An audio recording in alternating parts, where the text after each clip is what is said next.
You're listening to Jazz Under the Bridge. You're from Yeah, the I grew up neighborhood. in Elizabeth, New Jersey, Elizabeth. so it's Yeah, right close, around there. you know. And I moved to New York proper for school in like '99. Fresh. I was in So kindergarten. so First grade. amazing. So yeah, so you know, I've more or less lived within 30 minutes of where I am my whole life. Amazing. And so Yeah, where'd I you start out? Where I in think my Brooklyn? my first apartment in Brooklyn was on South Second and Roebling in maybe Wow. like 2000. I want to say 2005, maybe. And I just remember that was the summer that the little motorcycles came out. Zoop, zoop, zoop, zoop. And as I was moving in, there was this guy riding one the wrong way down a one-way street with the cops chasing him, and he just kind of like slams into a wall and then just runs away. And so I'm like, all right, cool. This is gonna be an interesting apartment. Welcome to Los Sudes, right? So that's the thing. It's like, you know, and that's not that long ago, but now it's like, you know, coffee and places to, you know, like take your dog to a spa and stuff like that. And, you know, who am I to kind of, you know, call out any those things? Like, stuff just changes, right? The one thing you can always count on is change.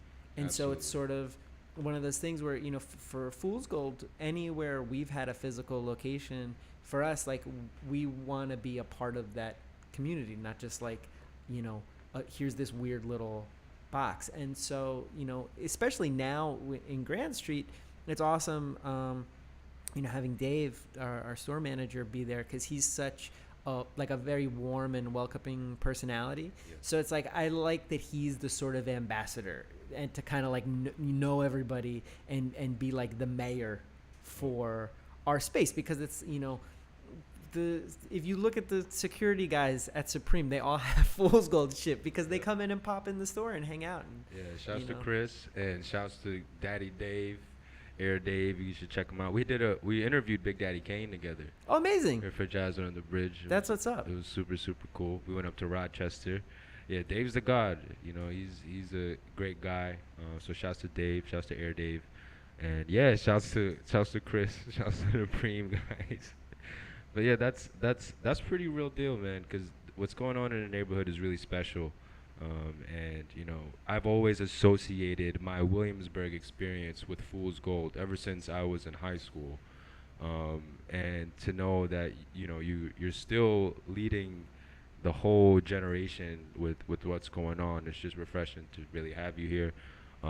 You know, back when there was like a Glasslands, and like there was like, you know, I heard KCDC actually had like a half pipe in there, like it was up on, like, you know, on the north side. The neighborhood is really undergoing a lot of changes, but you guys brace to change. You guys move with it. And how is that, like, going from mixing Wale's mixtape About Nothing, and like pioneering that era of like, I want to say backpack rap and the Cool Kids, Kid Sister, um, and being able to adjust with like the World's Fairs and the BICs, like let's talk about, okay, can we talk about that Wale experience? Sure. I mean, you know, it's interesting to think about how different stuff was even just 10 years Yeah, ago. absolutely. You know, like when we started, a lot of the impetus behind Fool's Gold was no one understands this, or at least no one understands it the way that we do. So rather than kind of compromise and change what we do, you know, our friends who are making music, you know, hey, if you wanted to get signed by like Atlantic Records or something, you know, you have to make this. At the time, everybody would call stuff ringtone rap, you know, because that was the era. It's that Soldier Boy era, And right? whatchamacallit, Chuck from Cool Kids always used to say, you know, this is mad Bluetooth. Like the people who worked in offices and like would come to the shows, just kind of like, let me see what the kids are up to. He'd be like, yo, man, this guy's mad Bluetooth. You know, because people would have the little earpiece in their ear at the club and just like, you know, looking like cops almost. But it was just, it was a different time. You know what I mean? I think that there were a different level of gatekeeper, there's a different level of money being spent on stuff, and our idea was just let's do it ourselves.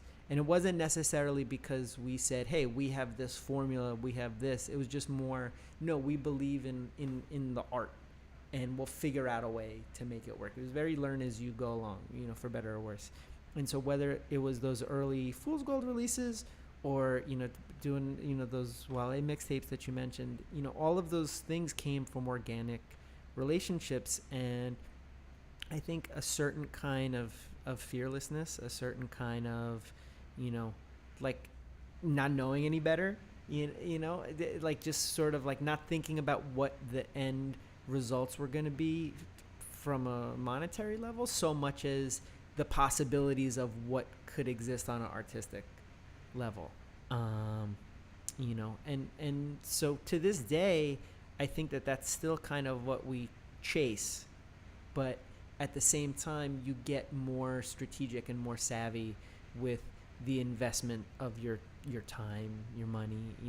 Like I think that for me, if I'm thinking about a new artist to work with, it's sort of like, am I going to enjoy the process? Before anything, because you can't predict what succeeds and what doesn't.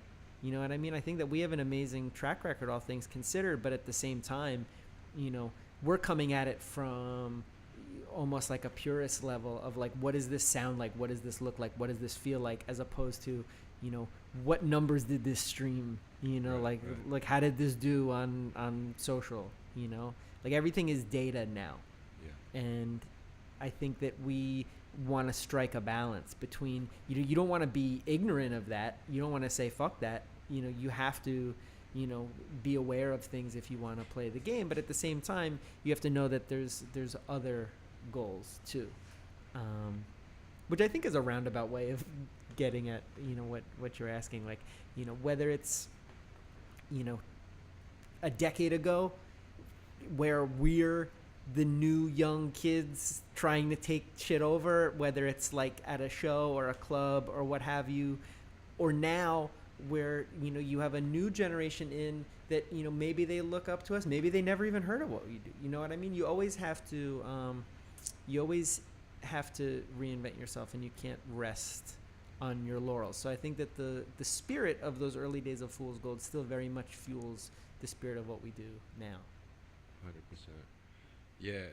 So it's like a lot of the vibes is just really more like the vibrations and just because that was what made like Wale so unique and like Kid Cudi so unique. Like they were like I felt like they were representatives of us as kids at the time. Like they were like literally putting on for us. Like I remember Wale used to be heavy on like the Nike Talk forums and posting like the what did you wear todays and just doing like those like photoshopping three of himself in one photo wearing a cool fit. Like those are just like wow, he went from that to 100 miles and running and like mixtape about nothing and I'm seeing your name attached to everything. I'm just like, yo, this guy Nick Catchdubs is just killing the game. You are a gatekeeper.